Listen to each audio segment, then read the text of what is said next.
Bonjour mesdames, bonjour messieurs, bonjour chers amis auditeurs, bienvenue dans cette nouvelle édition du Libre Journal des économistes, l'émission ultra-néo-turbo-libérale sauvage de Radio Courtoisie. Le thème de l'émission d'aujourd'hui est « Peut-on être humain et assujetti social ?» Et pour en parler, j'ai le bonheur de recevoir Philippe Juvin, qu'on ne présente plus selon la formule consacrée, mais je vais quand même le présenter. Voilà, donc cette émission, hélas, est enregistrée en différé. Elle est enregistrée le 7 juillet, elle sera diffusée le 9 juillet, puis le 10 juillet à minuit et à 16h. Le 9 juillet de midi à 13h30, comme d'habitude. Et donc bon, vous ne pourrez pas poser de questions pendant cette émission, et je le regrette, mais enfin, c'était des questions d'agenda liées à l'été. Voilà. Alors, Philippe Juvin, bonjour. Vous êtes professeur de médecine, médecin anesthésiste, puis urgentiste, titulaire d'un doctorat de biologie et de physiologie de la circulation et de la respiration et d'un diplôme de médecine légale, n'est-ce pas ? Oui, ça remonte, mais c'est toujours vrai. Voilà, d'accord. Donc, parce qu'il remonte, je suis toujours urgentiste, là, pour le coup, oui. Quotidiennement. Mais la physiologie cellulaire, ça a une vingtaine d'années. Oui. D'accord, très bien. Alors actuellement, vous êtes où d'ailleurs Je suis chef des urgences, chef de service des urgences de l'hôpital Pompidou, qui est un hôpital de l'assistance publique des hôpitaux de Paris, qui est situé à l'ouest de Paris, et qui est classé 25e au classement des hôpitaux mondiaux de Newsweek. Je le dis parce qu'en France, on a souvent tendance à dire qu'on est mauvais dans tout, et on a quelques quand même beaux classements, et ça en fait partie. Alors c'est un hôpital ultra-moderne, enfin, je veux dire, c'est un des plus récents de Paris quand même. Il a 25 ans, il a ouvert en 2000. Oui. Il a ouvert en 2000 et il a 25 ans, donc c'est le plus récent de l'assistance publique, vous avez raison. Oui. Ce qui d'ailleurs est intéressant, l'hôpital le plus récent a 25 ans. Oui, c'est vrai, oui. Vous voyez, oui, ça doit nous faire réfléchir sur peut-être la capacité de la France à mener de grands projets. On a des délais immenses pour construire des grandes infrastructures, et c'est un des sujets, je crois, de la compétitivité du pays en berne. Mais nous avons 3300 milliards de dettes et même davantage. Donc c'est difficile de se lancer aussi dans des grands projets. Alors c'est vrai, mais nous avons surtout des procédures qui sont extrêmement complexes. Moi j'ai souvenir de cette discussion que j'avais eue avec Patrick Devedjian, qui était le président du conseil départemental des Hauts-de-Seine. J'ai été maire de la Garenne-Colombes, qui est une ville dans les Hauts-de-Seine pendant de nombreuses années.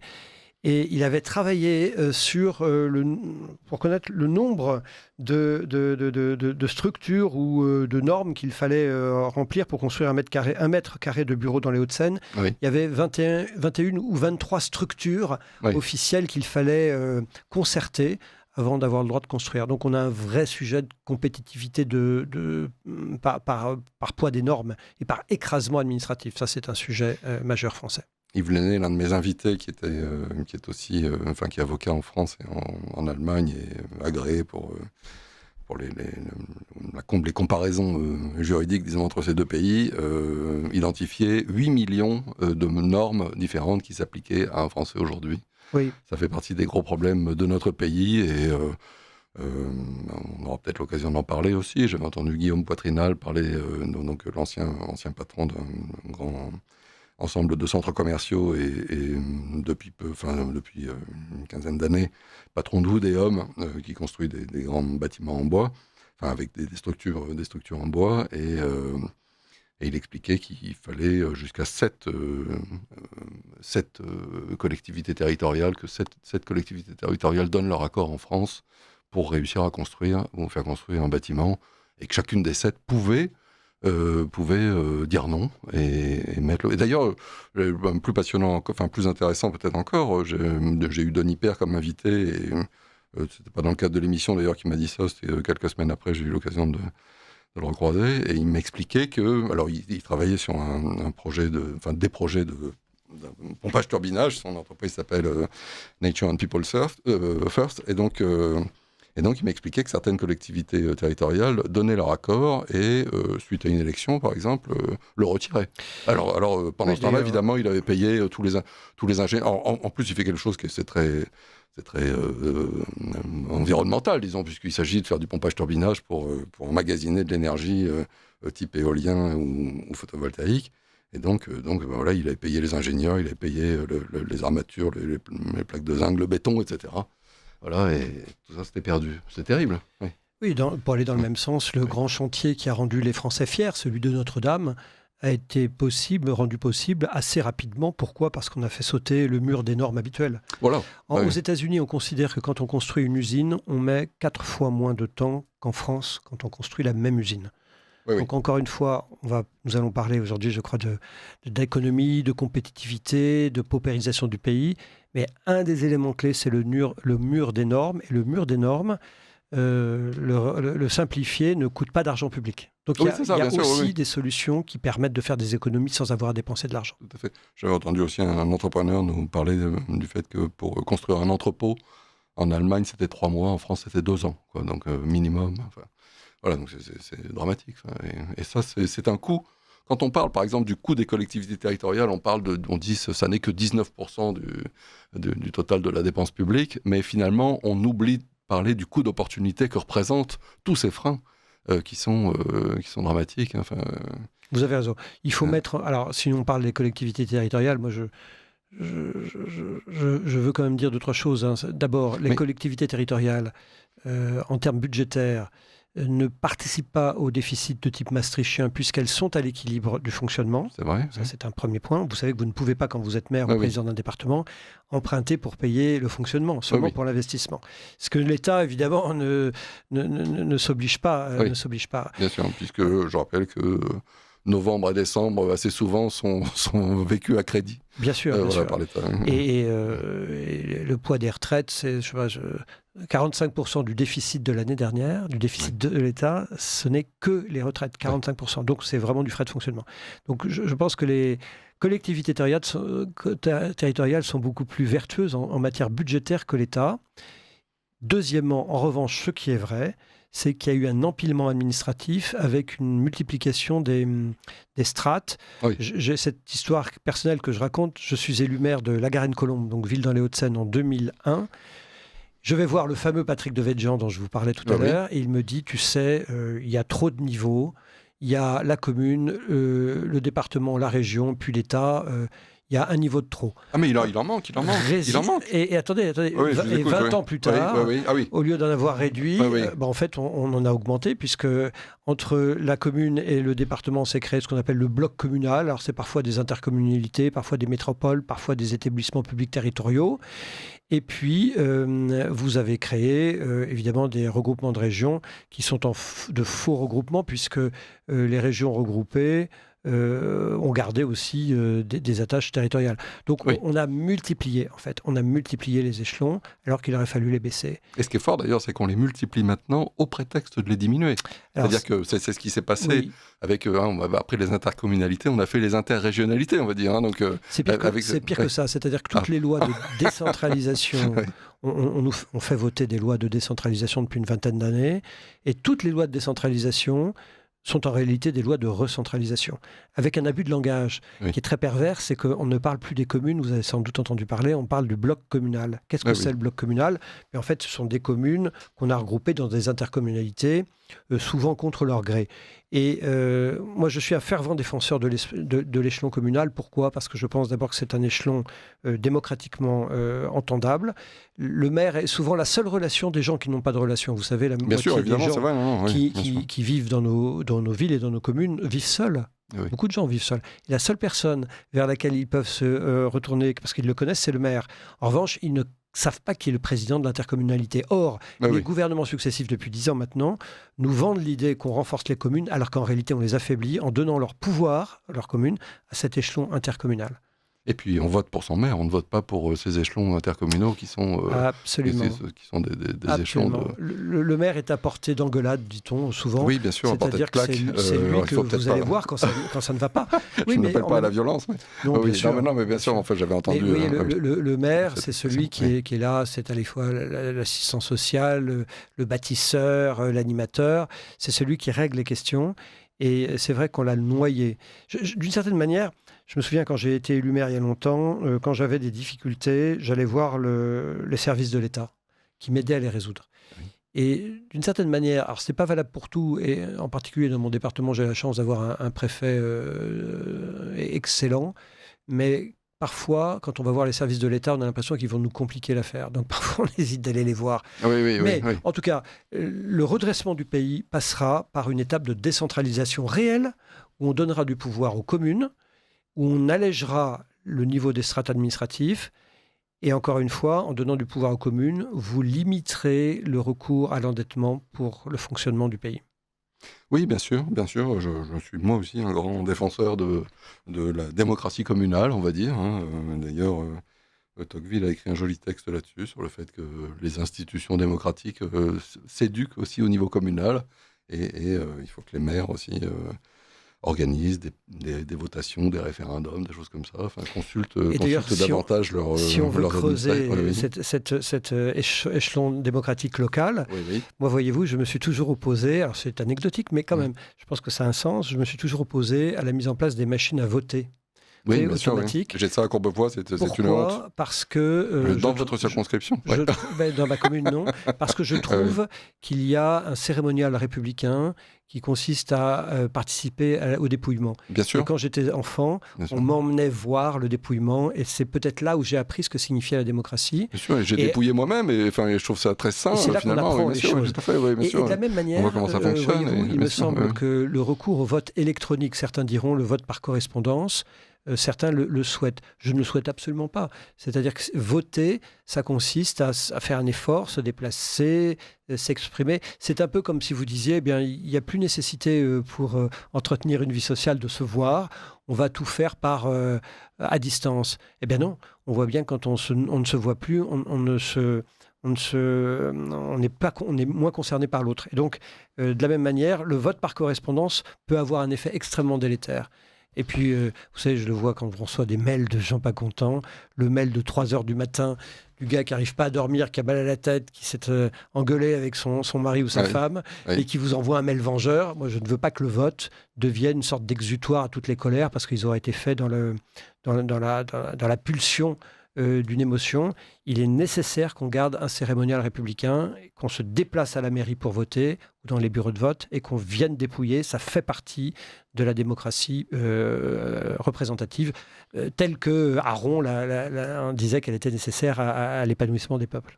Oui, tout à fait. Je pense aussi d'ailleurs qu'il y a une autre raison qui est assez importante, c'est que ça nous permet de contester plus facilement les votes qui se passent dans les pays moins démocratiques que le nôtre, et qui évidemment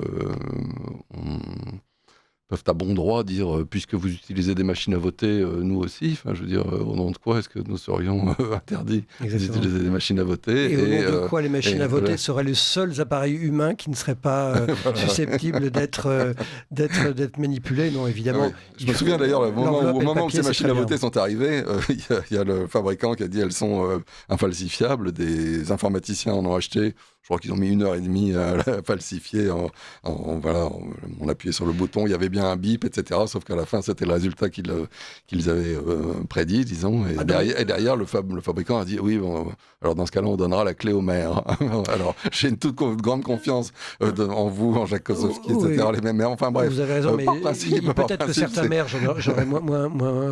Mais il est sûr que les machines actuelles ne sont pas connectées, donc il n'y a pas de risque de piratage. C'est ça que je veux dire. Oui. Sauf que. Oui, ça, oui, bien sûr, par l'intérieur. C'est pas tant le risque de piratage qui m'ennuie, je vous dis, c'est le cérémonial républicain. Non, mais d'accord, oui, bien sûr, je comprends. Et la République a besoin de cérémoniaux. Malheureusement, la France a perdu un grand historien il y a quelques semaines, qui est Pierre Nora, qui avait écrit ces livres formidables qui s'appelaient Les lieux de mémoire. En fait, la République, ce sont aussi des lieux et des attitudes. Et parmi ces attitudes, il y a le jour du dépouillement. Ça fait partie de notre vécu républicain. D'accord, alors j'ai parlé de votre métier, et d'ailleurs c'est toujours agréable d'avoir des hommes politiques qui ont un métier en dehors de leur fonction politique. J'ai pas tout dit, d'ailleurs, votre curriculum vitae est long comme le bras, mais peu importe, vous avez été en Afghanistan, comme médecin militaire. Médecin militaire, voilà, auprès des forces de l'OTAN, etc., enfin beaucoup de choses. Je suis allé en Ukraine également, 2 fois, en 2014 lors de la révolte de Maïdan pour m'occuper des blessés des émeutes. Et puis, je suis allé faire un peu d'enseignement du sauvetage au combat des soldats ukrainiens en 2022 lors de l'offensive russe. Et je vous en félicite. Et puis vous avez aussi créé une polémique un jour en affirmant dans les médias en 2009 que 10 000 personnes meurent chaque année à l'hôpital du fait de l'exercice médical. Et Roselyne Bachelot, ministre de la Santé, malgré la polémique, on va confirmer ces chiffres. Qu'en est-il aujourd'hui, selon vous? Alors moi, je ne fais pas le chiffre aujourd'hui, mais ce qui est certain, c'est que la médecine, il faut comprendre une chose assez simple, c'est que la médecine devient de plus en plus performante. Et de plus en plus bureaucratique. Et donc, par définition, devenant de plus en plus performante, il y a un taux d'échecs médicaux, il y a un taux de complications qui n'existait pas. Avant, enfin, je veux dire, il y a 80 ans, on ne vous transplantait pas le cœur. Évidemment. Donc, il n'y avait évidemment pas de complications d'infection nosocomiale post-transplantation du cœur. Donc, c'est aussi simple que ça. Et d'ailleurs, si on regarde, si on compare, par exemple, entre la Suisse et la France, le nombre de maladies iatrogènes ou nosocomiales, on se rend compte quand même que la France n'est pas très bien classée. Je ne dis pas que l'hôpital Georges Pompidou rentre dans ce... Je ne connais pas ces chiffres. La moyenne. Je ne connais pas ces chiffres, mais ce qui est certain, je ne suis pas certain de ce que vous dites, parce que je n'ai pas le chiffre en tête. En tout cas, je peux vous dire que... J'ai regardé il y a moins de 3 mois. D'accord, peut-être. Oui. Dans la littérature médicale mondiale, il y a des éditoriaux partout pour montrer que la médecine a un taux de complications important. Les États-Unis, vous savez que il y a 20 ans, j'avais vu un chiffre circuler intéressant, l'augmentation des dépenses de santé aux États-Unis, la moitié de l'augmentation des dépenses de santé aux États-Unis dans la période que j'avais considérée, s'expliquait par l'augmentation des primes d'assurance médicale. Ce qui signifie bien qu'il y avait une sinistralité médicale pour une raison simple. Encore une fois, c'est que les patients on soigne aujourd'hui des patients plus graves qu'avant, on vit plus longtemps qu'avant, et c'est normal, malheureusement, qu'on ait plus de complications. Mais au total du total, je vous rassure, on vous soigne mieux aujourd'hui qu'on ne vous soignait il y a ne serait-ce que 20 ans d'ailleurs. Il y a des pathologies aujourd'hui qui ont des traitements qui n'en avaient pas il y a 20, 10 ou 5 ans. Et ce qui est extraordinaire dans ce métier de médecin, c'est que on voit arriver au galop des innovations thérapeutiques, en particulier avec des nouveaux traitements tout à fait innovants, qui bouleversent la médecine, qui bouleversent le pronostic de certaines maladies très graves, pas seulement le cancer, mais aussi le cancer, mais qui vont nous poser un problème économique qui est celui du financement de ces nouvelles molécules. Je prends l'exemple, je vous donne un exemple. L'hémophilie grave est une maladie rare, 4000 personnes, je crois, en France. C'est une maladie qui fait que quand vous vous coupez, par exemple, vous avez du mal à coaguler. Quand vous tombez, vous avez du mal à coaguler. Je crois que le nombre a beaucoup réduit avec le sida. Je crois que ça a été une hécatombe terrible pour les hémophiles, cette période. Enfin bref, il en reste 4000, dites-vous. 4 à 6 000 hémophilies graves. Et en fait, cette hémophilie grave, qui est une maladie congénitale, on pourrait arriver à la guérir grâce à des nouvelles techniques. Et ces nouvelles techniques vont coûter très très cher, de l'ordre de plusieurs millions d'euros, l'administration du médicament qui vous guérit définitivement. Plusieurs millions d'euros, vous voyez. Oui, bien sûr, on entend parler de ça. La conséquence, c'est que d'un côté, la vie évidemment du malade est transformée en bien, puisqu'il passe sa vie à l'hôpital, il fait des complications. Là, c'est fini, il est guéri. Et donc, on va avoir des économies d'ailleurs aussi d'argent sur le système de santé durant toute sa vie. Mais comme nous ne savons financer le système de santé que année après année, dépenses annualisées, eh bien, par définition, ça va être très compliqué de financer brutalement une dépense très importante pour des individus en faisant des économies sur toute leur vie, sur 20, 30 ou 40 ans. Ça, les modèles de financement pluriannuels ne sont pas au point sur le système de santé. Et ça, c'est un des grands enjeux du système de santé de demain. Oui, c'est intéressant, parce qu'il y a quand même une sorte d'aberration, disons, c'est ce soin illimité dans tous les domaines. La recherche a un coût, mais l'innovation n'est jamais un coût, c'est toujours un bénéfice. C'est toujours, si on innove, on va avoir un diagnostic plus précis, on va avoir justement moins de médicaments à donner, etc. Il n'y a que en médecine, finalement, assez étonnamment, que l'innovation coûte. Comme disait feu Georges Lannes, l'innovation coûtait très très cher à l'URSS pour la bonne raison qu'il n'y en avait pas. Donc, alors, l'innovation médicale, elle coûte sur le coût, mais c'est tout le sujet. Prenons l'exemple de l'hémophilie grave. En fait, elle va coûter très cher à l'administration du médicament qui va guérir quelqu'un complètement, quelqu'un qui aurait coûté lui-même très cher à la société durant ses 20, 30 ou 40 années de vie. Alors donc, ça, c'est un problème d'amortissement. Effectivement, vous avez raison, mais disons, c'est parce que... Sauf qu'aujourd'hui, nos systèmes de financement ne sont pas adaptés à ce type de relations médico-économiques. Il suffit, mais vous savez, en France, une fois qu'on a dit il suffisait, il faut persuader Bercy que le financement pluriannuel est quelque chose qui est à regarder. Mais c'est aussi si on définissait un panier assurantiel, et moi je suis très favorable au chèque assurance médicale, disons un peu sur le même principe que le chèque scolarité, vous donnez un chèque assurance médicale, les gens le placent qui chez AXA, qui Hogan, qui etc. À la Massif ou je ne sais où. Et ensuite, les gens se débrouillent, mais sur la base d'un panier de prestations. C'est-à-dire, bon, ben voilà, on considère que peut-être le cancer du fumeur, on vous donne que des soins palliatifs, telle ou telle maladie, etc. Enfin, même plus ou moins prise en charge. Pour partir précisément de ce panier de soins reconnu aujourd'hui comme étant celui offert à tout le monde. Ce qui n'est pas vrai, on sait que quand un Premier ministre se tire une balle dans la tête à Nevers, il est transporté en hélicoptère au Val-de-Grâce, ce qui n'est pas le cas du clochard de Dunkerque, etc. Mais enfin, peu importe, admettons que tout le monde ait à peu près le même panier assurantiel. Voilà. Ce qui n'est pas normal, non, qu'on soigne le Premier ministre. Vous trouvez anormal qu'on ait soigné le Premier ministre qui a essayé de se suicider ? Je ne trouve pas ça anormal. Ce que je trouve anormal, c'est qu'on prétende que tout le monde... finalement, tout Français qui cotise à la sécurité sociale, enfin, ou même qui ne cotise pas, mais qui est français, disons, va être soigné de la même manière que son voisin ou quelqu'un d'une autre région.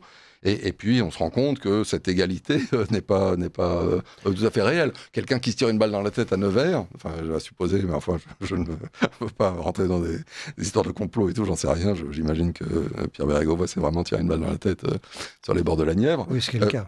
Pardon ? Oui, je crois, oui. Enfin, je sais qu'il y a des thèses autres, mais enfin, c'est pas la mienne. Il y a toujours des thèses autres. Il y a toujours des thèses bizarres. Il y a même des gens qui disent que la Terre est plate. Voilà, c'est ça. Voilà. Donc je ne vais surtout pas rentrer là-dedans.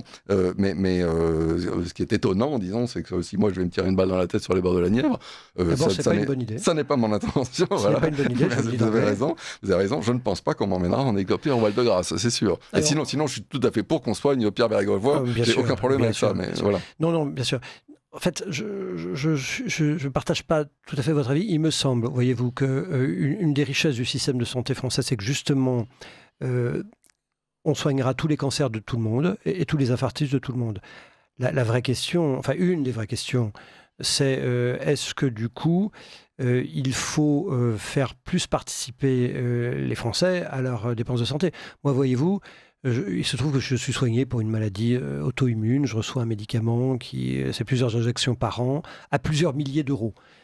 Eh bien, en fait, je ne sais même pas combien ça coûte. Oui, alors ça, c'est un gros problème. Et j'ai beaucoup de personnes âgées dans mon entourage, dont Jacqueline Balestier, qui était un pilier de cette émission, qui me disait que c'était un gros problème. On ne sait pas combien ça coûte. On présente sa carte vitale, on n'en sait absolument rien. C'est le premier point. Deuxième point, est-ce que toutes les dépenses doivent être pareillement remboursées ? Il me semble qu'aujourd'hui, si vous voulez, on met encore, je trouve, trop d'argent dans des médicaments peut-être anciens, et on ne fait pas suffisamment la part belle aux innovations thérapeutiques. Troisième point, on a un problème plus général, mais nous allons en parler durant l'émission, d'appauvrissement général du pays, qui fait qu'il y a un moment, forcément, il y a des choses qu'on ne pourra pas se payer. Oui. Et il faut quand même se dire les choses. Hein. Vous savez, si telle ou telle usine de médicaments quitte le territoire, c'est parce qu'ils ont intérêt à quitter le territoire. Bien sûr. Et qu'on est plus pauvres. Ah oui, j'ai pas de doute. Hein. Ici, on en parle souvent. Et quatrième point, il me semble que la grande inégalité de santé aujourd'hui n'est pas là, elle est sur le fait que moi, je sais où me faire opérer. Ça, bien sûr. Pas vous. Bien sûr. Mais moi, je veux dire, je sais que ma mère m'avait obtenu des rendez-vous avec des grands pontes, etc. Au prix de la Sécu. Écoutez-moi, et pire. Bien sûr, pire. Moi, je sais où ne pas me faire opérer. Oui, aussi. Et vous ne savez pas. Oui, bien sûr. Oui. Donc, ou sauf à connaître, évidemment. Sauf à vous connaître. Maintenant que je vous connais, je pourrais savoir où ne pas me faire opérer. C'est tout à fait scandaleux. Oui. Et donc, il y avait parce que maintenant, parlons des solutions. En politique, il faut trouver des solutions, pas faire de commentaires simplement. Il y a l'Institut Montaigne qui avait publié il y a 8 ou 9 ans un excellent opuscule sur la réforme du système de santé qui avait dit, au fond, une des manières de réformer le système de santé, c'est de rendre transparents les résultats de celui-ci. Je vous donne un exemple. Vous connaissez la fracture du col du fémur, qui atteint souvent les patients âgés, plutôt les femmes, qui tombent, elles se fracturent le col du fémur, elles ne peuvent plus marcher. Nos arrière-grand-mères, elles n'étaient pas opérées, on les mettait au lit, et évidemment elles mouraient, puisque quand vous mettez quelqu'un au lit, définitivement, il meurt. Escarres, complications de phlébite, etc. Aujourd'hui, ça s'opère, c'est formidable, et on a montré, c'est une donnée mondiale, que si vous opérez les gens plus de 48 heures après la fracture, vous avez un sur-risque de mourir ou un sur-risque de faire des complications. Autrement dit, une fracture du col du fémur, ça devrait, dans tous les bons endroits, s'opérer au moins de 48 heures. D'accord. Eh bien, Moi, je souhaite que, par exemple, tous les établissements de santé, privés et publics, publient le délai entre la chute du patient et le passage au bloc opératoire. Bien sûr, oui. Et là, pour le coup, vous qui ne connaissez pas le système, vous pourrez voir que dans tel hôpital, on vous opère en 36 heures et dans tel autre en 8 jours.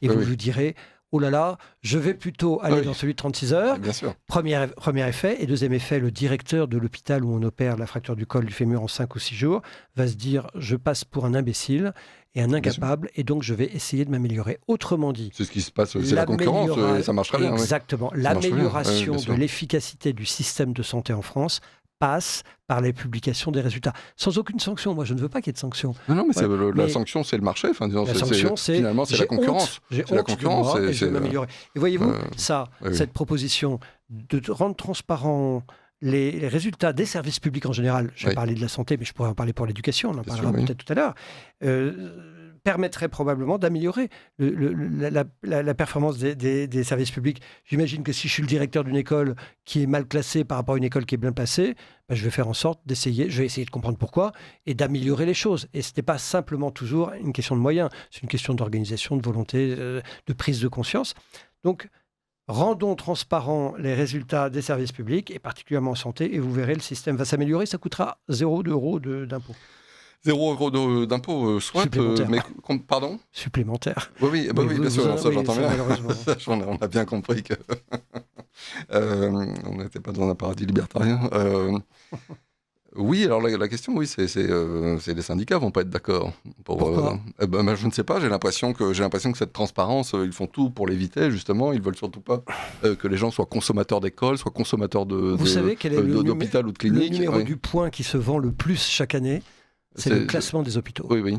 Donc, il y a Donc on a voulu interdire à un moment d'ailleurs. Exactement. Non, mais c'est exactement ce dont je parle. Exactement. Donc c'est pas tant les syndicats, c'est les COSI, c'est le système. Voilà. Non, d'accord, c'est peut-être le ministre de la Santé, mais enfin... Vous avez absolument raison, et je crois qu'effectivement, c'est un impératif démocratique, à la fois démocratique parce que tous les citoyens ont le même niveau d'information, mais ceci est un impératif d'efficacité de la dépense publique, savoir où va mon argent. C'est le grand enjeu. Entre nous, les Français acceptent encore de payer des impôts, beaucoup d'impôts, trop d'impôts, mais ils l'accepteront d'autant moins. On n'a pas le choix, je vous rappelle, mais bon. Oui, mais toutes les révolutions commencent par une volonté. Il y a déjà créé, il y a déjà créé déjà. Et il me semble qu'il y a eu quelques mouvements sociaux dans les années passées, qui étaient animés par cela. Non, les Français accepteront d'autant mieux, entre guillemets, de se soumettre à la loi qu'ils ont l'impression que leur argent sert à quelque chose. Et le fait de publier les résultats, ça sert à quelque chose, vous voyez. C'est pour ça que je crois que l'échelon décentralisé est intéressant, parce que c'est à l'échelon décentralisé qu'on peut probablement avoir des informations plus pertinentes. Je souhaite que les hôpitaux, par exemple, soient gérés par les régions. Les régions. Un financement régional. Peut-être même à un plus petit échelon que ça, disons, ce qu'on pourrait appeler des cantons, enfin, ou des ensembles de communes. Oui. Non, mais enfin, disons, le département est déjà un grand ensemble. Si vous le comparez à un canton suisse, le département est presque deux fois plus gros. Vous n'allez pas avoir dans chaque département un service d'accueil des polytraumatisés ou un service de transplantation. Donc, il faut quand même... il faut une échelle... C'est vous le professionnel. Mais il faut avoir une échelle suffisamment grande, parce que le morcellement est aussi dommageable à l'efficacité du service rendu. Autrement dit, si vous avez... prenons ce qu'on appelle les trauma centers. Le trauma center, c'est un centre... Le centre de trauma, non, parce qu'on est sur Radio Courtoisie, on parle... c'est comme ça qu'on dit, trauma center. Oui, je veux dire pourquoi on utilise un terme anglais. Oui. On l'utilise parce que ça nous permet de nous comparer aussi à l'international. C'est très intéressant de se comparer à l'international. Les Français ne se comparent jamais, parce qu'évidemment, on est les meilleurs du monde dans tout, comme vous le savez. Et comme je sais, bien sûr, je l'entends souvent. Le meilleur hôpital, la meilleure équipe de foot. Et puis de temps en temps, on découvre que ce n'est pas le cas. J'aime bien me comparer à l'international. Et donc, quand on dit trauma center, du coup, on compare ce qui est comparable. Et comparant ce qui est comparable, c'est quoi ? C'est un hôpital où on peut vous emmener, vous traiter, vous sauver, si victime d'un traumatisme, vous avez plusieurs défaillances vitales. Le cœur, les poumons, le rein en même temps. Il y a quelques hôpitaux en région parisienne, simplement pour 13 millions d'habitants, il y a 4 trauma centers. Oui. Et bien donc, ce qui est peu, selon vous ? Non, justement, parce que vous faites bien ce que vous faites souvent. Ah oui, donc, d'accord. Avant, quand j'étais étudiant en médecine, il y a longtemps, tous les hôpitaux faisaient des patients atteints des traumatismes graves, mais ils le faisaient mal. Ce qui est bien, c'est d'aller dans un endroit où les gens en font beaucoup. C'est comme la maternité. Aller accoucher dans une maternité qui fait un accouchement tous les 2 jours, c'est dangereux. D'accord. C'est dangereux parce que les gens n'ont pas l'habitude. Imaginez, vous montez dans un avion et on vous dit « Ah, vous avez de la chance. Aujourd'hui, le pilote est très sympathique, mais il ne vole que 2 heures par an. » Moi, je préfère avoir un pilote pas sympathique, mais qui vole tous les jours. Vous voyez, enfin, tous les jours, non, parce qu'il est fatigué. Qui vole raisonnablement. Les médecins, c'est pareil. Il faut aller dans des centres experts. Et pour ces centres experts, il faut quand même une certaine concentration des moyens. C'est pour ça que l'hôpital départemental ne pourra pas faire de greffe. On ne pourra pas faire de greffe cardiaque dans chaque département. Voilà. Et comme on ne peut pas avoir une maternité dans chaque ville, et il ne faut pas avoir une maternité dans chaque ville, parce que les maternités, dans ces cas-là, ne sont pas de bon niveau. D'accord. Normalement, c'est le marché qui arbitre un petit peu. C'est la quantité de McDonald's au mètre carré, j'ose dire, ou au nombre de milliers d'habitants. C'est McDonald's qui la détermine, en fonction d'une rentabilité. Est-ce qu'il est possible de considérer que et justement, c'est un petit peu ce que permettrait, non, c'est un chèque assurance médicale, le fait que précisément, l'égalité est donnée à tous parce que chacun a le même chèque assurance médicale. Et puis ensuite, c'est une négociation entre les assureurs et les hôpitaux, précisément pour réussir à trouver l'optimum de marché, du point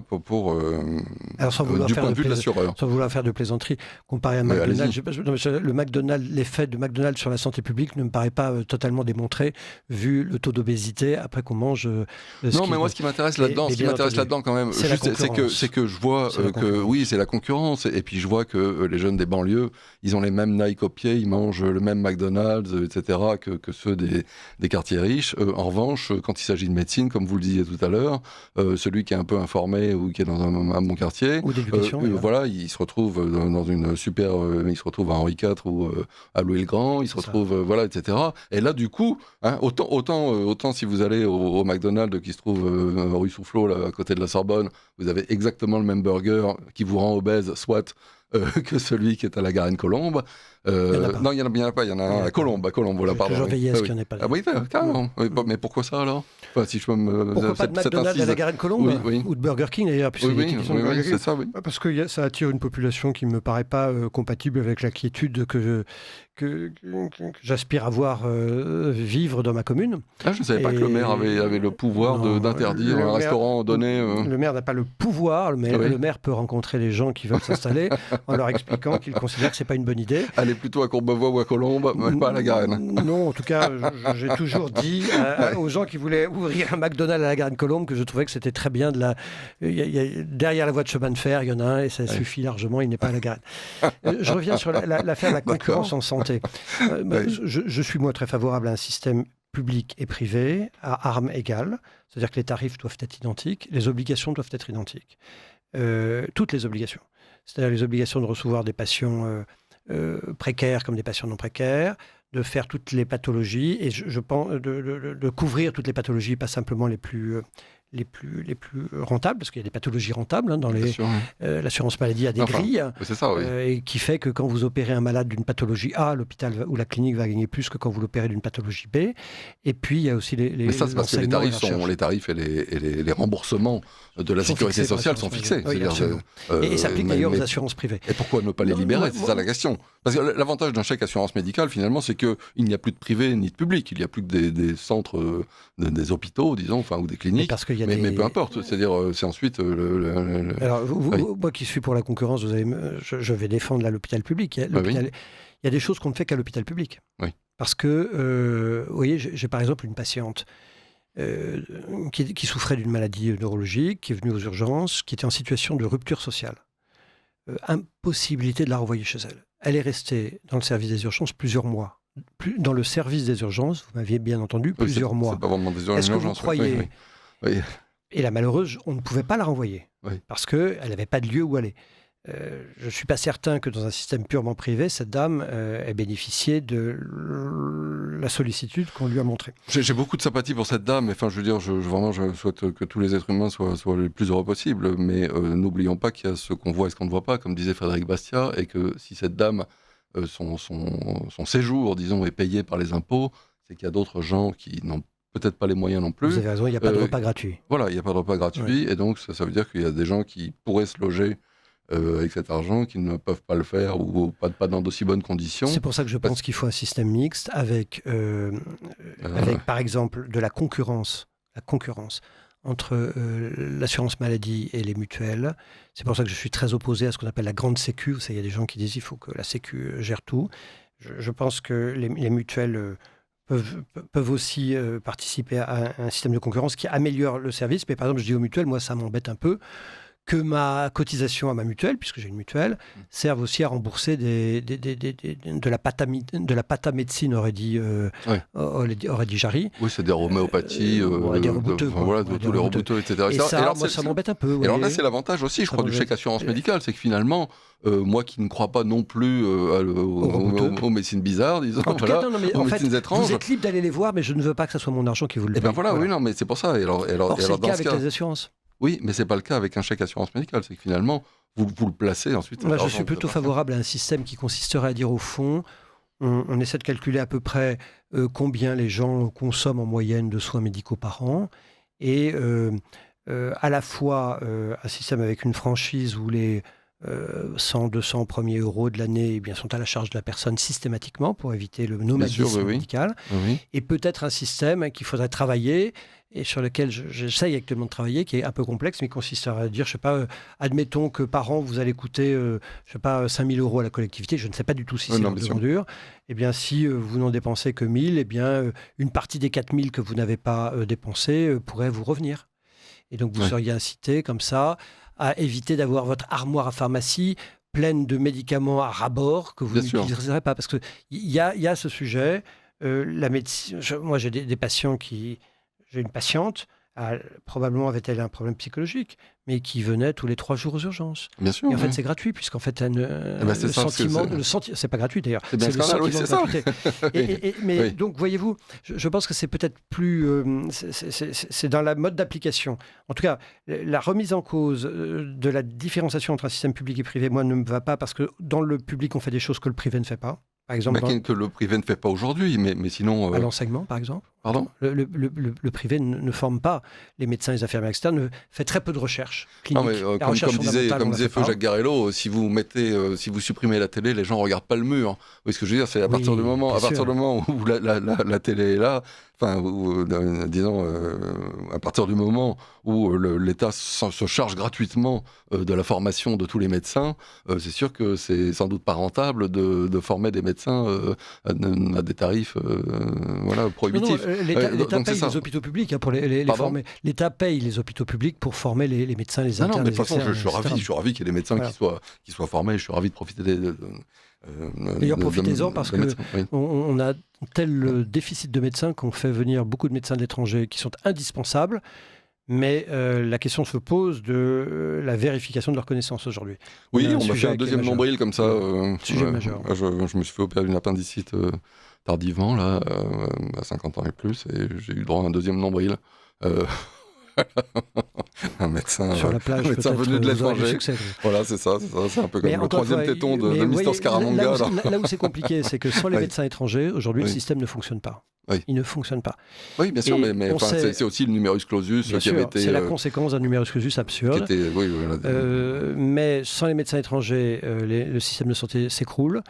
La difficulté, c'est qu'il y a médecins étrangers et médecins étrangers. On sait qu'il y a des pays où les médecins sont très très bien formés. Par exemple, quand vous avez des médecins qui viennent de facultés de Tunisie, c'est les yeux fermés. Les gens sont au niveau. Les Libanais sont très bons.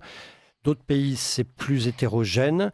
Et là, nous devons donc, nous maintenant, Français, mettre en place un système qui permet de leur faire rattraper le niveau.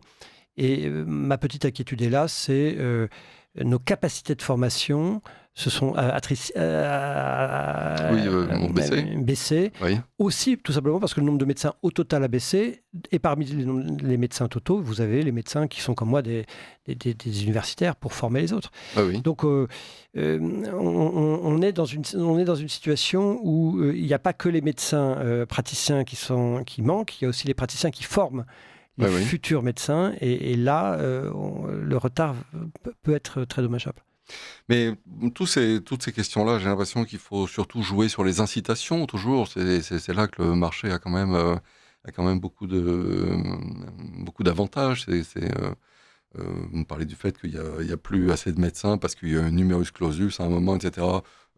C'est sûr que si le salaire des médecins avait baissé parce qu'il y avait trop de médecins, c'est ça qui fait la régulation chez les cordonniers. C'est un peu dommage de ne pas en profiter aussi chez les médecins.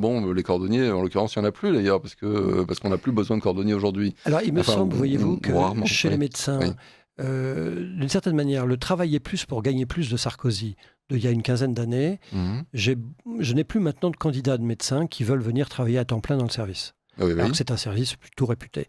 Pourquoi ? Parce que j'ai beaucoup de médecins qui me disent, au fond, ce qui m'importe, c'est de travailler moins, y compris si je gagne moins. Il y a un changement réel de mentalité, de génération plus jeune. Mais je crois que c'est la progressivité de l'impôt aussi qui est en cause à cet endroit-là. Il y a plusieurs choses. Il y a plusieurs choses. Plusieurs choses, vous avez raison. D'abord, les Français travaillent moins. Pourquoi ? Parce qu'ils sont intelligents. Voilà. Et ils ont compris que, évidemment, comme on leur prend leur argent, ils ont intérêt à travailler moins. Tous les médecins aujourd'hui travaillent 3 jours par semaine, grosso modo. C'est parce que... Pas tous. Non, c'est peut-être pas votre cas. Je peux vous en montrer quelques-uns. C'est peut-être pas votre cas. Mais il y a un deuxième élément qui est très spécifique à la médecine, qui font que, malheureusement, beaucoup de médecins arrêtent de travailler ou travaillent moins, qui sont ces difficultés bureaucratiques qui pourrissent la vie.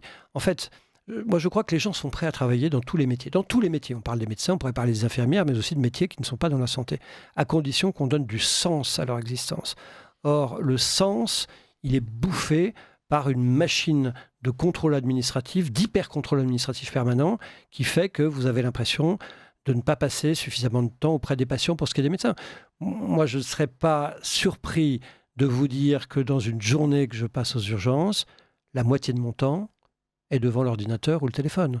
Oui. Pourquoi ? Parce que tout est devenu plus complexe. Il y avait un travail fait par le Conseil de l'ordre des médecins. C'est de la bureaucratie dont on pourrait se passer. C'est plus pervers que ça. Ou il vous semble que c'est quand même nécessaire. C'est plus pervers que ça. Oui. C'est-à-dire qu'il y a une partie de bureaucratie. C'est particulièrement vrai là pour le coup en médecine libérale où on a fait le calcul qu'un médecin libéral dans la semaine à 6 à 8 heures de travail administratif qu'il pourrait consacrer soit à sa vie personnelle, à se reposer, s'occuper des siens, soit à avoir plus de patients. À l'hôpital, alors il y a une tâche, il y a un fardeau administratif très clair, mais il y a aussi le fait que les outils que nous utilisons, les outils informatiques en particulier, sont lourds, ne sont pas adaptés. Je reste persuadé que si demain, il est probable, faisons l'étude, qu'on utilise aujourd'hui dans les hôpitaux français des systèmes informatiques qui étaient encore présents il y a 15 ou 20 ans, qui étaient déjà présents, il y a 15 ou 20 ans. Dans quelle entreprise performante aujourd'hui qui gouverne le monde, on utilise les mêmes logiciels qu'il y a 15 ou 20 ans. Aucun. L'hôpital est une grosse machine, et le système de santé en général, qui a du mal à évoluer. Et d'ailleurs, une ancienne directrice de la science publique des hôpitaux de Paris, qui venait du privé, avait dit « Je suis frappé par le fait que d'un côté, il y a des progrès médicaux qui vont à toute vitesse, et de l'autre, on a une difficulté à faire avancer à la même vitesse les structures, que ce soit les bâtiments, mais j'ajouterais aussi l'outil informatique qui pourrait nous faciliter la tâche. » C'est très, très frappant. D'accord. J'avais fait une petite vidéo un jour où j'étais de mauvaise humeur à l'hôpital sur le codage. Vous savez, nous, les médecins doivent coder leurs actes, ce qui est normal, pour que l'hôpital soit payé pour l'acte que le médecin a fait. Et une cause très fréquente d'admission aux urgences, c'est les gens qui font des chutes. Chute. Et donc, quand vous tapez chute dans l'index des codages, eh bien, vous avez probablement des centaines d'items qui apparaissent. Des centaines. Oui, bien sûr, d'accord. Il faut choisir là-dedans. Chute d'un métro en marche, chute dans une exploitation agricole, alors vous étiez en train de manger, chute ça n'est à pas votre utile, domicile, chute de 2 marches, de 3 marches, de 4 marches. Non, c'est pas inutile. C'est pas utile. Ça signifie qu'en fait, nous sommes submergés par des tas de gens qui vous expliquent comment faire alors que ce n'est pas leur métier et qui dirigent le pays. Moi, je pense que nous sommes le pays des libertés, dit-on, individuelles, mais nous sommes surtout le pays de l'hyper-contrôle administratif.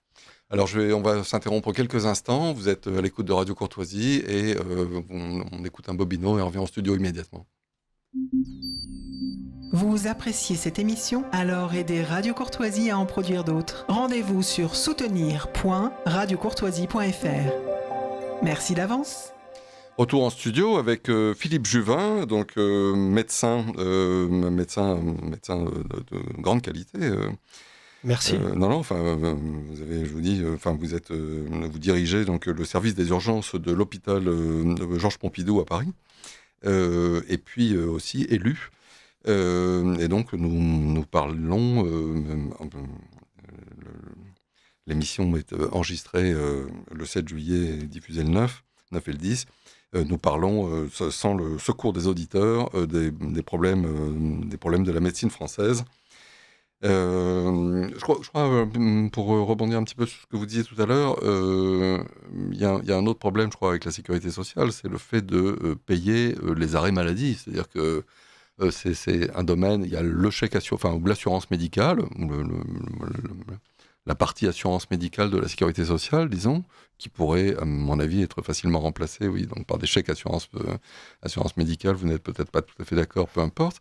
Et d'autre part, la sécurité sociale rembourse rembourse ou paie les gens après une franchise, il y a 2-3 jours, c'est ça, 2-3 jours qui sont payés par l'entreprise, quelque chose comme ça. Ça dépend si vous êtes dans le public et le privé. Alors il y a cette différence sur la public et privé, et puis la sécurité sociale prend le relais derrière. Et alors là on se retrouve avec un domaine dans lequel l'aléa moral, comme on dit, est absolument énorme, comme pour l'assurance chômage d'ailleurs. C'est-à-dire, moi j'ai travaillé dans une vie antérieure dans des agences de publicité avec des gens très bien payés.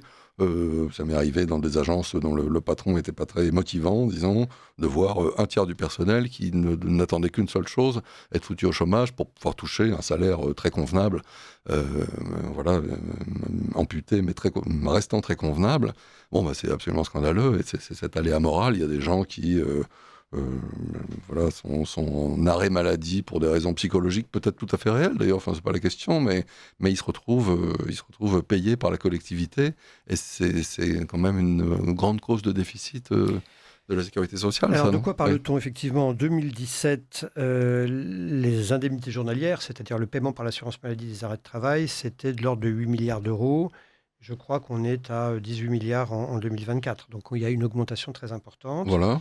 Sans doute d'ailleurs la part des maladies psychologiques est importante. Je ne partage pas votre avis. Je pense que la société, nous avons une société avec une société de solidarité et de protection. Donc qu'on indemnise les gens quand ils sont malades par le travail, en indemnité journalière, ou quand ils ne peuvent pas travailler, ou quand ils ne travaillent plus, chômage, moi ça ne me choque absolument pas. La question, c'est la règle, c'est la condition. Elle est là le sujet. Et ce qui est très surprenant, c'est comment est-on passé en 7-8 ans de 8 à 18 milliards. Ça, c'est une question qui est troublante, parce que les gens... Ou alors les gens sont devenus malades brutalement. Donc, je pense que les gens vivent avec les règles qu'on leur donne. C'est surtout ça le problème. Et alors, c'est dommage que je n'ai pas le texte d'ailleurs de Frédéric Bastiat, dans lequel il explique en 1848 ou 49, il explique que l'État va se donner bonne conscience en reprenant les sociétés de secours mutuels des ouvriers, etc. Et puis il va abonder évidemment l'argent pour montrer sa générosité, etc. Mais au bout d'un moment, dit-il, en substance en tout cas, il dit que restera-t-il de l'équilibre du système quand tricher ne sera plus que jouer un bon tour au gouvernement, et qu'il n'y aura plus que les prestations ne seront plus liées, disons, aux cotisations de ses camarades. Il est clair qu'on a un système qui désincite au travail, en général. Vous parlez de l'assurance chômage, mais aussi des indemnités journalières, et vous avez raison. On a un système qui désincite au travail, et la question du travail est une question clé. Nous ne travaillons pas assez en France. Et d'ailleurs, quand on compare le nombre d'heures travaillées par la masse de la population française, rapporté au nombre de personnes en âge et en capacité à travailler, nous sommes très inférieurs aux voisins. Voilà. Et ce qui est dit, c'est si nous avions le taux d'emploi identique à celui de l'Allemagne ou de la Hollande, eh bien la moitié de la question du déficit serait réglée. Donc nous ne travaillons pas suffisamment en France, et les indemnités journalières sont une des questions de ce sujet. Mais là où je voudrais spécifiquement, parce qu'on pourrait parler d'indemnisation chômage, qui à mon avis effectivement doit être durcie pour les raisons que je viens de dire, mais je veux parler des indemnités journalières. Il y a une question, moi, que je me pose, qui est la suivante. Et je vous invite à aller voir, je vais faire une publicité pour un institut qui est l'Institut Molinari. Ah, mais j'adore Nicolas Marquez, Cécile Philippe et Nicolas Marquez, absolument. Il a commis un article très intéressant il y a quelques semaines sur la cause de l'augmentation des indemnités journalières. Et elle montre quoi ? Elle montre que cette augmentation des arrêts maladie, en fait, n'est pas une spécificité française, c'est une spécificité des pays développés. Ah oui. Et on le voit dans tous les pays, il y a une augmentation. Donc ça signifie, à contrario, ça consiste par l'hélice, que ce n'est probablement pas le système français qui pousse à ça. Il y a peut-être quelque chose derrière. Et elle pose une question très intéressante, et on ne sait pas y répondre, mais elle est même très angoissante. Elle dit, au fond, est-ce qu'il n'y a pas quelque chose qui se passe actuellement, qui est en fait une sorte d'épidémie de paresse. Ou alors, tenez-vous bien, vous avez entendu parler du Covid long, qui est une affection protéiforme de gens qui gardent en fait des effets d'une infection à Covid sur plusieurs mois, plusieurs années, plusieurs centaines de milliers de personnes probablement. Une des expressions de celle-ci, c'est un brouillard intellectuel, une difficulté à se concentrer, etc. Et la question qu'on se pose aujourd'hui, c'est de savoir au fond si les maladies infectieuses en général, Covid, mais ça pourrait être la grippe, si au fond, on n'a pas des effets sur le cerveau d'un certain nombre de maladies infectieuses, effets qu'on ne suspectait pas. En fait, la place des maladies infectieuses dans notre société est un sujet, y compris de société. Par exemple, on sait aujourd'hui que probablement plus d'un quart des cancers sont liés à une infection que vous avez contractée. C'est-à-dire qu'en fait, vous avez attrapé le cancer. D'accord. Un quart. On vous aurait dit ça il y a 20 ans, on n'y aurait pas cru. Maintenant, c'est avéré. D'accord. Eh bien, il est possible qu'on ait aussi une explosion de troubles anxio-dépressifs, de fatigue, qui soit d'origine des infections de longue durée. Et le papier de Molinari est très intéressant parce qu'il pose des questions qui sont très troublantes. Encore une fois, tout ce qu'on voit là sur les indemnités journalières, on le voit en Allemagne, on le voit en Grande-Bretagne, on le voit en Néderlande, on le voit aux États-Unis. C'est très inquiétant. Je pense qu'il y a des facteurs environnementaux qu'on ne connaît pas encore et qu'on va découvrir. Alors c'est tout à fait possible, mais néanmoins, si les sociétés de secours mutuels étaient de nouveau des sociétés de secours mutuels, probablement déjà qu'elles seraient condamnées à l'équilibre. Ah bien sûr. Le sujet est là. Voilà, bien sûr. Et donc, même si je ne nie pas qu'il puisse y avoir des infections de paresse qui touchent tout le monde occidental, et c'est tout à fait, je le dis sans plaisanter, disons, ne faut-il pas aller quand même vers des systèmes de secours mutuels précisément pour éviter cet aléa moral. Cet aléa moral est trop coûteux. Ce qui est certain, c'est que notre système social est basé sur des hypothèses qui aujourd'hui ne sont plus respectées. Oui. Quand vous prenez par exemple la question des retraites, où logiquement le travailleur devait cotiser pour celui qui est à la retraite. En fait, ça ne marche plus, puisqu'aujourd'hui, les cotisations ne financent que 2 tiers des retraites.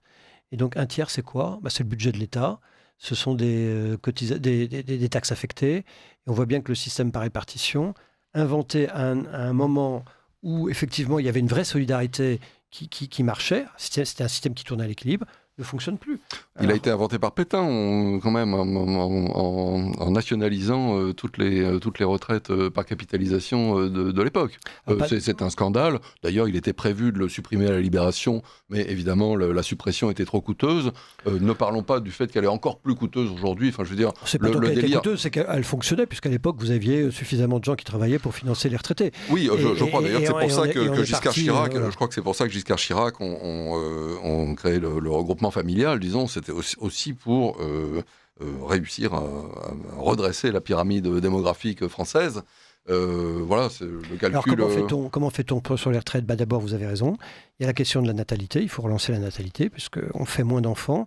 Mais l'État n'est pas éleveur de Français. Enfin, disons, c'est quand même pas la question. D'accord. Et c'est l'avantage de la capitalisation, c'est que quand bien même. Alors, je vous écoute. Mais il n'y a pas une solution. Vous savez, moi, je suis un des députés qui a déposé plusieurs propositions de loi pour de la capitalisation collective obligatoire. Donc je suis persuadé que c'est nécessaire.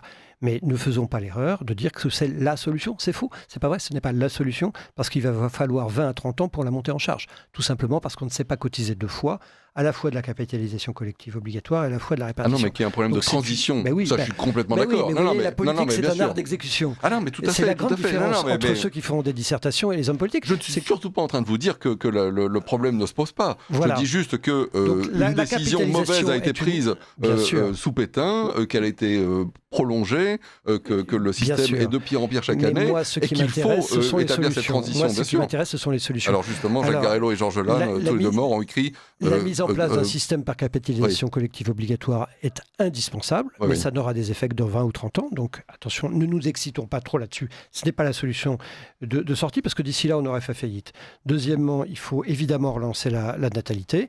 Et vous me dites, c'est pas à l'État de décider combien d'enfants on fait, sauf que les politiques de natalité, à une époque, ont eu des effets. Moi, je suis pour une politique de natalité. Mais alors, une politique de natalité, c'est quoi ? C'est financer les allocations familiales, etc. C'est pas la question des allocations familiales, bien entendu, qui ne doivent pas absolument pas dépendre du revenu, qui doivent arriver dès le premier enfant, parce qu'aujourd'hui, le sujet il est sur le premier enfant.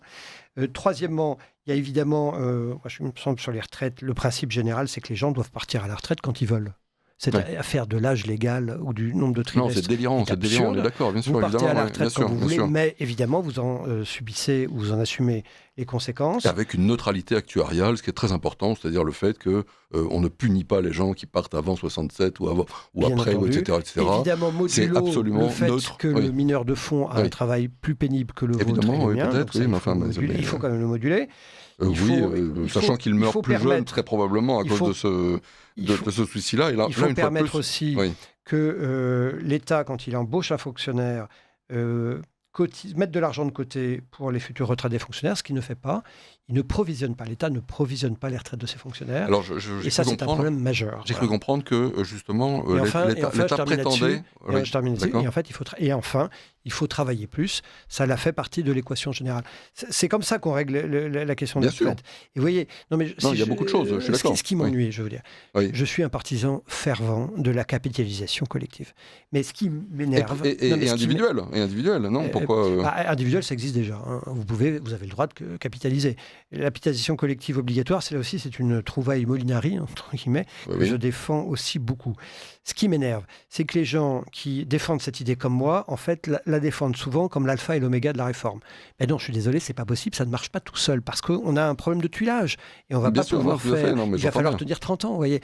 Ce qui est embêtant, c'est qu'au fond, il y a eu Fillon, il y a 25 ans, ils ont mis en place une capitalisation collective obligatoire, le régime additionnel de la fonction publique, seulement pour les fonctionnaires. La préfond ? Non, le RAFP, régime additionnel de la fonction publique. Donc c'est quelques milliards par an, c'est pas grand-chose. Mais à l'époque, on a dit, mais ça n'aura d'effet que dans 20 ans. Mais c'est toujours pareil, ça n'aura toujours d'effet que dans 20 ans. Mais il faut bien que quelqu'un s'y mette. Et le drame de la vie politique, c'est que les ministres aujourd'hui, enfin, pas qu'aujourd'hui, depuis longtemps malheureusement, ne prennent des mesures dont ils espèrent voir quelques fruits durant leur court mandat. Ben non, nous sommes les gardiens d'un vieux pays qui s'appelle la France, et le travail que nous faisons là, il portera pour certains de ces travaux des fruits dans 30, 40, 50 ans. Et c'est la différence qu'il y a entre les entreprises qu'ils ont parfois léguées, ou en tout cas dont les administrateurs veillent à ce qu'elles soient. Oui, mais enfin, moi je suis très... je suis un chaud partisan du capitalisme familial. Il se trouve que l'État français a plutôt misé sur l'impôt sur les successions et la destruction. Et ensuite, on se plaint du fait qu'il n'y ait plus de Mittelstand, comme on dit, c'est-à-dire des ETI, etc. Moi, je me souviens, dans les années 80 et 90, on parlait de 10 000 entreprises par an qui mouraient pour des raisons de succession. Donc on se retrouve quand même avec... Ensuite, on va se plaindre du fait qu'il n'y a pas d'entreprise de taille moyenne, mais de taille intermédiaire. Mais s'il n'y a pas de taille intermédiaire, c'est aussi parce qu'on tue les petites... Je suis favorable à l'abolition de toutes les taxes liées aux successions, qu'elles soient dans le domaine du patrimoine privé que dans le domaine économique. Bravo. Pourquoi ? Parce que je crois simplement aux sociétés de transmission. Je préférerais un pays qui continue à avoir un tissu riche industriel qu'un pays qui vend ses fleurons parce qu'il n'a plus les moyens de les entretenir. C'est ça le drame. Bien sûr. Alors, au bout d'une heure d'émission, nous allons parler quand même des actualités libérales un tout petit peu. J'ai oublié de le faire en début d'émission. Rapidement, il y a l'université d'été à Aix-en-Provence qui aura lieu du 10 au 12 juillet Il n'est peut-être pas trop tard pour s'inscrire parce que les amphithéâtres sont vastes, donc normalement ça devrait tenir. Et donc vous pouvez aller sur irefeurope.org, irefeurope.org, et le thème cette année sera la poursuite du bien commun, voyage au cœur de la pensée libérale. Ça se passe à l'Université de droit, d'économie et des sciences, 3 avenue Robert Schuman, à Aix-en-Provence. J'aurai d'ailleurs l'honneur moi-même de modérer une conférence avec Hervé Novelli et Gilbert Bougie, un universitaire sur l'entreprise. Voilà. Je vous ai écouté aussi au Sommet des Libertés, c'était passionnant. Il y avait de nombreux hommes politiques. Outre vous-même, il y avait Sarah Knafo, Marion Maréchal, Jordan Bardella, Éric Ciotti et Nicolas Dupont-Aignan. J'ai été assez agréablement surpris de voir que tout le monde avait bien intégré la courbe de l'affaire, ce qui n'était pas évident il y a encore 5 ans. C'était pas votre cas, mais en tout cas, j'ai l'impression que la chose se généralise. Même chose pour la capitalisation, d'ailleurs.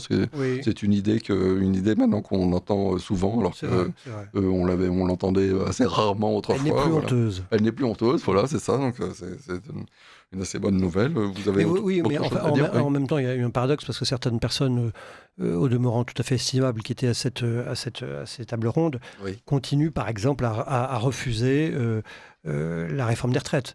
Bien sûr, oui. Et avouez quand même que quand on se dit de droite, quand on se dit libéral, mais qu'on dit je vous préviens, on ne touche pas, la retraite elle doit être à 60 ans, ça pose un tout petit sujet. Non, tout à fait. Non, ça, je suis complètement d'accord. Je pense que quand on dit l'union des droites, ça n'existe pas. Moi, je ne ferai jamais l'union avec quelqu'un qui dit la retraite à 60 ans, mais jamais. Tout simplement parce que, vous le savez, c'est la faillite du système. Non, moi je crois, si vous voulez, qu'une société prospère, c'est d'abord une société où on laisse les individus exprimer leur potentialité. C'est valable en matière économique, c'est valable en manière éducative, c'est valable en manière artistique, bien entendu. Le libéralisme, pour moi, c'est ça, laisser les gens exprimer leur potentialité. Un monde de liberté. Quand vous faites ça, en fait, vous apercevez que globalement, les gens utilisent bien leur liberté. Bien sûr, mais c'est ce qu'on dit à longueur d'émission ici. Ouais. Et donc l'idée de dire tout le monde part à la retraite à 60 ans, comme c'est le cas d'un certain nombre de gens que je ne citerai pas parce que j'ai aucune envie d'aller. C'est mon caractère. Non, mais enfin, d'accord, bien sûr. Mais enfin, vous parlez de gens qu'on appelle la droite nationale en général. Qui dit départ à 60 ans, c'est absurde. Et c'est de l'antilibéralisme, c'est même du c'est très français, vous voyez, c'est du contrôle. Oui, c'est très français. Puis il y a des gens, je veux dire, qui sont ravis d'être bibliothécaires. Jacqueline Balessier, dont je parlais tout à l'heure, a travaillé jusqu'à 90 ans à l'association pour la liberté économique et le progrès social à l'EPS.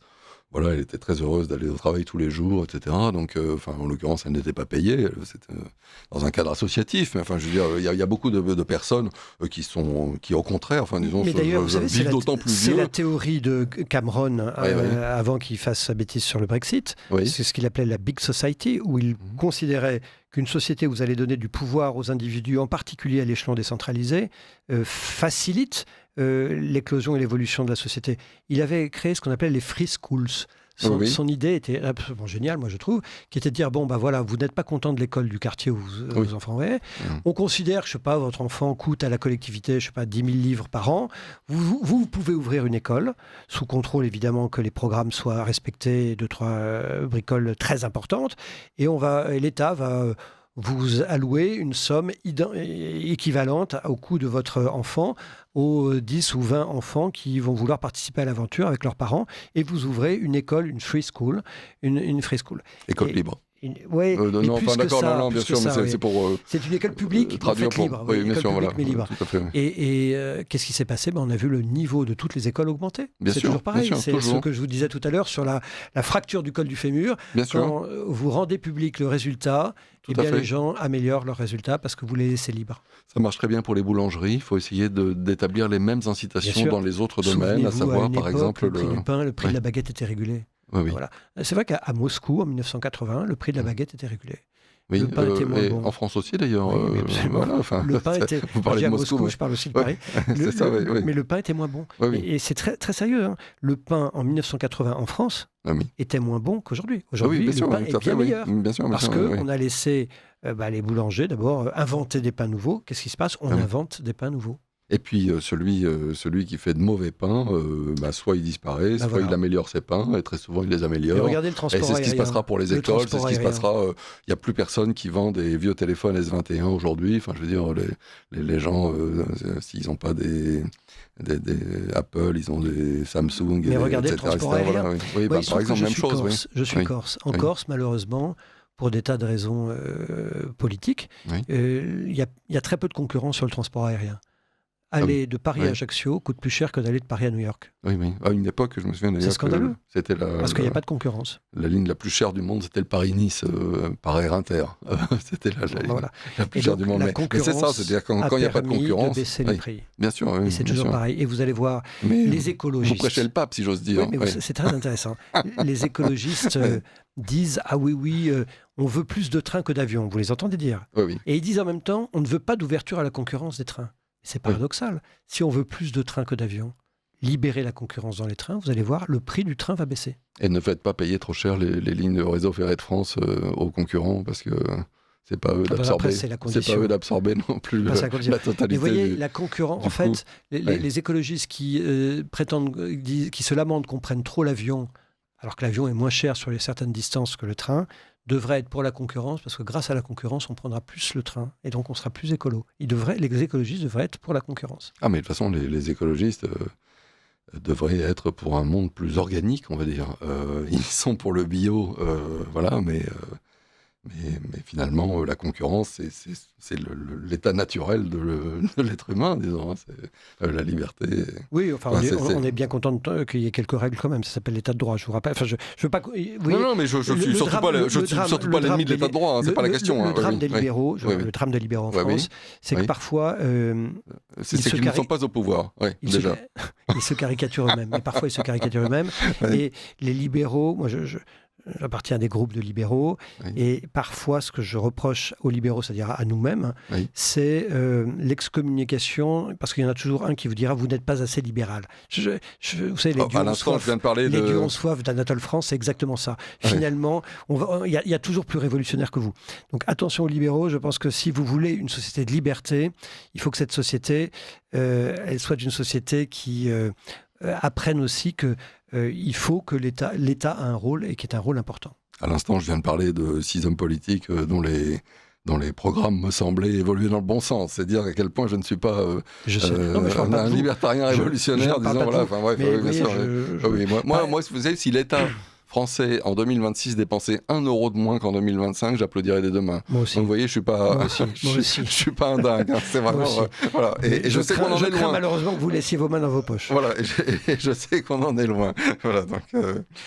Donc bien. Et puis toujours au titre des actualités, puisqu'Alexandre Jardin était notre invité il y a 2 émissions avant Stéphane Courtois. Il y a eu le retrait des ZFE. Maintenant, il est passé au diagnostic performance énergétique. Donc effectivement, c'est un scandale, ce diagnostic performance énergétique. Ça fait que énormément de personnes se voient privées du seul capital qu'ils avaient, un appartement qu'ils ne peuvent plus vendre, etc. Donc c'est le même problème. D'ailleurs, le livre du journal des économistes depuis s'appelle aussi Libre Journal des Gueux. Donc, le problème du performance, c'est qu'on a bien montré que le diagnostic variait en fonction de l'individu qui faisait le diagnostic. C'est quand même...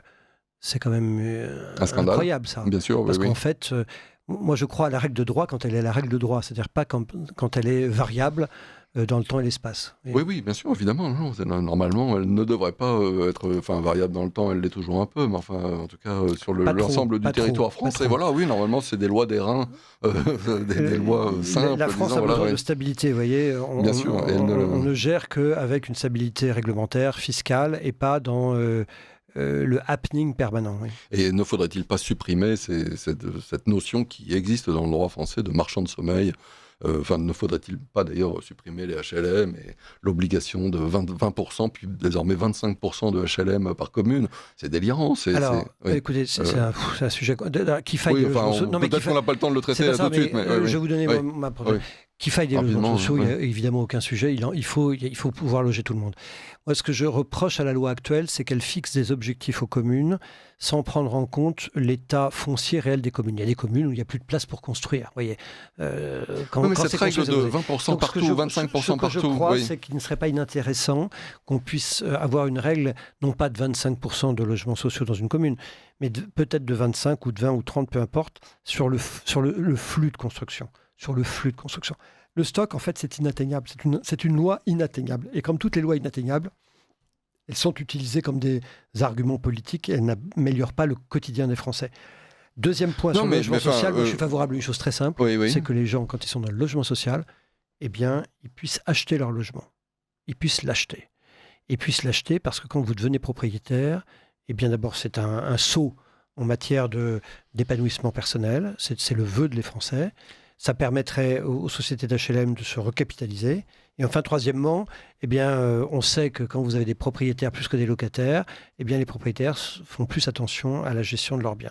Donc, je suis pour la vente systématique de tous les logements sociaux, vous m'entendez, de tous les logements sociaux à tous leurs habitants. Oui, mais alors, en Allemagne, ils ont vendu tous les logements sociaux... Ils ont vendu à des sociétés. C'est des sociétés qui les ont rachetés. C'est plus simple, non ? Comme ça, tout devient immédiatement privé. Après tout, dans le domaine des beurres et margarines, il n'y a pas de margarine à prix modéré. Ça n'existe pas. Voilà. Sinon que Leclerc, Auchan, Carrefour se battent quotidiennement pour les faire les moins chers. Et c'est pour ça que je dis, la notion de marchand de sommeil, elle est délirante. C'est-à-dire que si un clochard considère que ça vaut le coup de payer 12 € pour aller dans un cagibi sous un escalier, il est adulte, le propriétaire du cagibi est adulte, peut-être qu'il n'y a pas les toilettes et qu'il devra se soulager entre deux voitures, etc. Mais est-ce que c'est moi qui vis dans un appartement avec de l'eau chaude et du gaz et tout ce qu'on veut, enfin il n'y a pas plus de gaz mais peu importe, qui doit juger si oui ou non ce pauvre gars peut ou non contracter avec un autre pauvre gars pour aller manger son sandwich tranquillement et ne pas se faire agresser pendant la nuit. C'est ça le problème. Non, je ne suis pas d'accord. Je pense qu'il faut lutter contre les marchands de sommeil. Mais je pense surtout qu'il faut donner la possibilité à ceux qui habitent le logement social d'acheter leur logement social. Parce que ça serait, comme on dit à Radio Courtoisie, un game changer. Et, petite provocation. Et vous aurez ainsi donner la possibilité à des gens d'acquérir leur logement. La question du logement est une question clé dans la construction d'un patrimoine. Et je crois au patrimoine. Pourquoi ? Parce que les patrimoines, c'est un des éléments de la transmission. Alors nous avons la joie d'accueillir dans le studio Lisa Hirsig. Bonjour Lisa. Bonjour. Vous terminez votre année scolaire avec vos CM2, c'est fini, là, ça y est, vous êtes en vacances. Je suis libérée, mais eux aussi. Alors je rappelle à nos auditeurs que vous êtes donc institutrice en CM2, professeur des écoles selon la dénomination officielle, la maîtresse radioactive sur RTL à l'époque de la Covid. Vous avez fait de nombreuses chroniques, dont 2 ou 3 co-signées avec David Lisnard d'ailleurs, des chroniques dans Le Figaro, dans Marianne, dans Le Point, etc.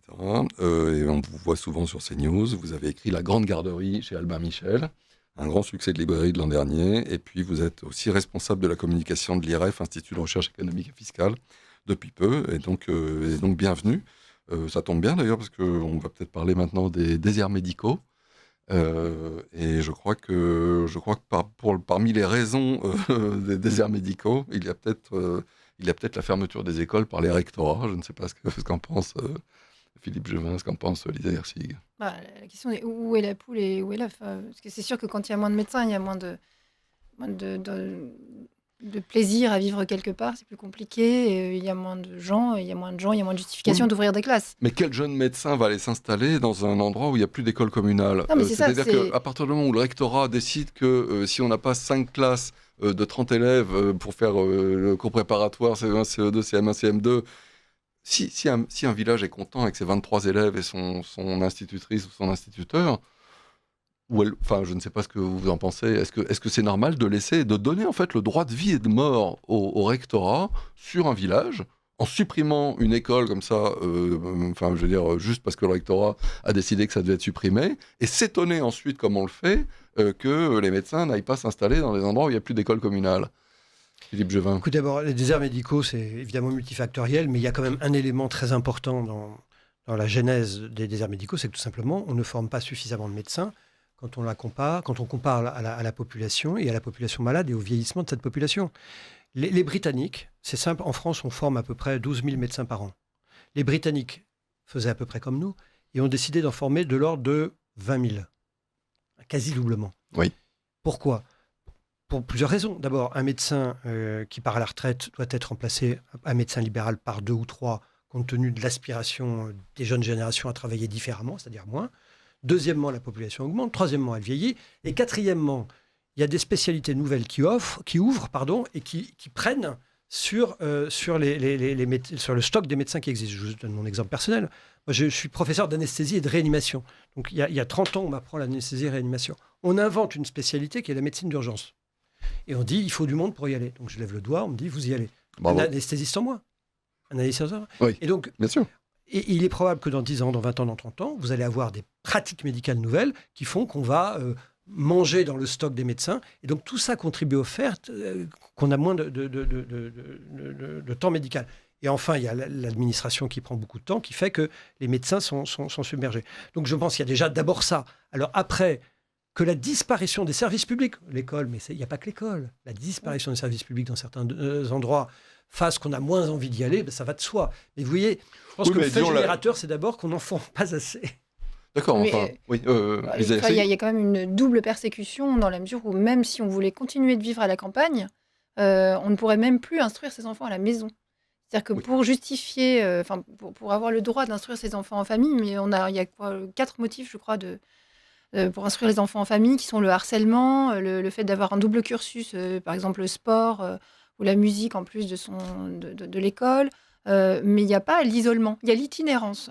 Mais il n'y a pas l'isolement, il n'y a pas le fait qu'il n'y ait pas une école à moins de 50 km. Donc en fait, on est obligé de déménager finalement si on a des enfants. On n'a même pas le droit de les instruire en famille. Ou de mettre ses enfants en cours préparatoire dans une navette chaque matin. Enfin, c'est l'horreur. Si on voulait ouvrir une école parfaitement privée, si je voulais ouvrir une école dans une campagne reculée aujourd'hui, je serais obligée de la faire financer totalement par les parents, puisqu'elle commencerait comme toutes les écoles en France. On ne peut pas ouvrir une école sous contrat.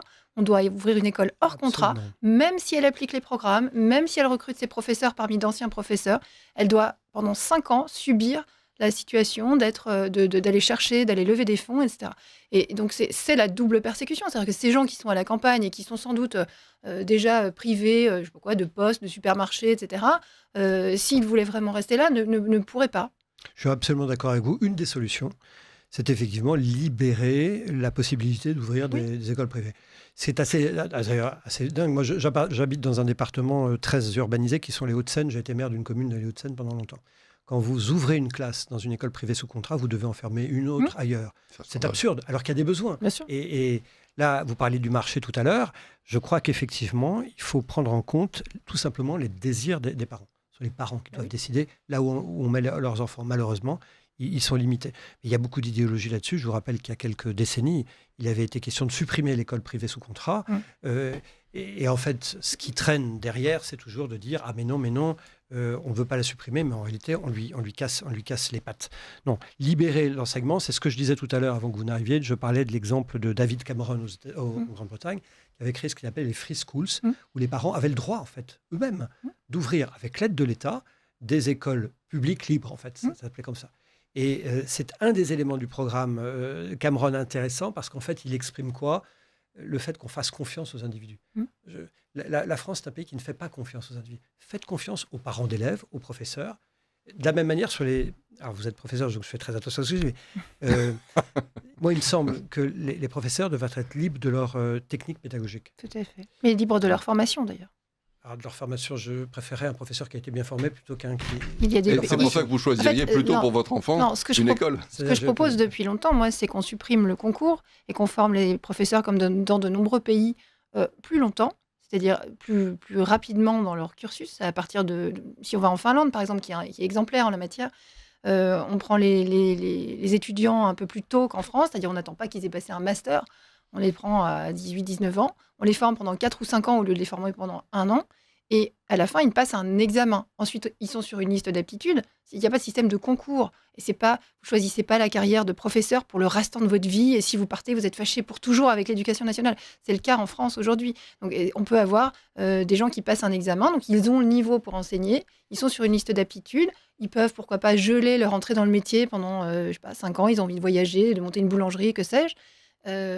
Et ça permettrait d'avoir de nombreux professeurs en réserve, d'avoir une espèce d'armée de réservistes de profs, et de ne pas finalement créer des rentes, des professeurs qui, parfois aussi, avec le temps, se découragent, travaillent moins bien mais continuent d'être payés parce qu'ils ont passé le concours il y a 30 ans. Voilà, donc quand je dis libérer aussi la formation des enseignants, c'est que finalement, passer cet examen pourrait se faire avec un cursus universitaire ou à la maison avec un cursus à distance ou je ne sais pas moi si j'ai beaucoup moi, je suis lu. favorable à tout à condition que le niveau soit. Oui, bien sûr. Or, mais il est catastrophique le niveau des profs aujourd'hui. C'est ce que j'allais vous dire. On observe plutôt actuellement une dégringolade du niveau. Moi qui m'inquiète. Il y a un élément qui m'a toujours frappé chez les professeurs, c'est d'abord l'isolement. C'est-à-dire que c'est une carrière où on est seul, même si on est dans un établissement, et plus encore quand vous partez à la retraite, en fait, vous avez accumulé un savoir-faire, des connaissances.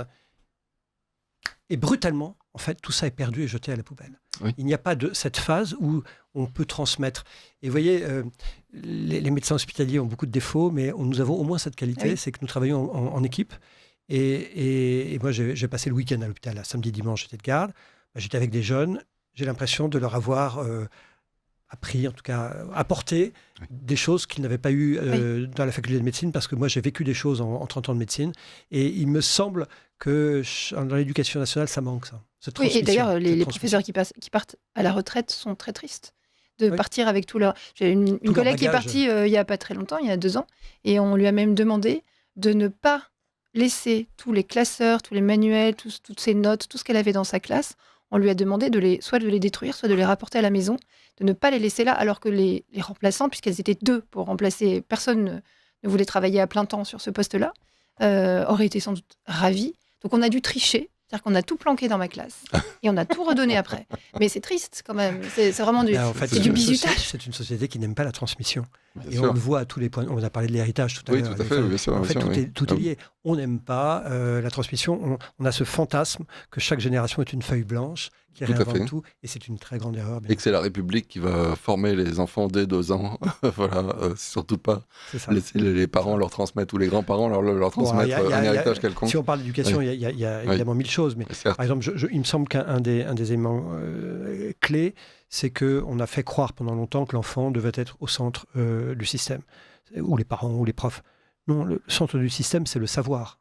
Ça devrait être le savoir. Et c'est ça qui est solide, et c'est ça qui est cette transmission. Or, quand j'entends un ministre de l'Éducation nationale dire la principale objectif de l'école, c'est de réduire les inégalités sociales. Non, la principale priorité de l'école, c'est de transmettre. Et la transmission du savoir devrait être au centre de tout. Oui, ça je crois que... Dieu et le ministère de l'Éducation nationale vous entendent. Dieu aussi. Dieu, je crois qu'il nous entend, mais le problème, c'est qu'il... Voilà. Est-ce que vous êtes favorable au fait que les médecins donnent... alors on n'a pas beaucoup de temps pour en parler, mais puissent se vendre à n'importe quel prix et fassent de la publicité pour que dans la Creuse, il y a des petits-enfants, Lisa Hirsig me parlait de ça, des petits-enfants qui parfois, pendant 2 ans, font leur cours préparatoire à leur CE1 sans lunettes, parce que le rendez-vous chez l'ophtalmo est reporté 2 ans plus tard. Ça, c'est vraiment... Votre question, c'est est-ce que vous êtes favorable? Est-ce que les enfants qui ont besoin de lunettes n'en portent pas? Je ne vais pas bien voir. Non, qu'ils en portent bien évidemment, mais je pense que si vous libérez tout, je pense que il y a 5 ophtalmos qui vont s'installer dans la Creuse à Guéret, qui vont dire pour 200 € vous avez un rendez-vous dans la semaine. Je vais vous donner un exemple. Vous avez un rendez-vous dans la semaine et votre enfant à vos lunettes. Qui devrait faire plaisir au libéral que vous êtes. Oui. Il y a 10-15 ans, en fait, quand on avait besoin de lunettes, on n'avait pas de rendez-vous avec l'ophtalmo, c'était la catastrophe. Aujourd'hui, depuis quelques années, on a donné la liberté aux ophtalmos de s'installer avec des orthoptistes. Et donc, ça a bouleversé les choses parce qu'aujourd'hui, du coup, il y a une abondance d'orthoptistes et d'ophtalmos. Et la question d'ophtalmo est devenue moins critique qu'elle ne l'était il y a 5 ans. Et il faut le faire en fait pour toutes les spécialités. Là aussi, oui, donner de la liberté, vous verrez, les gens en profiteront et l'utiliseront à bon escient.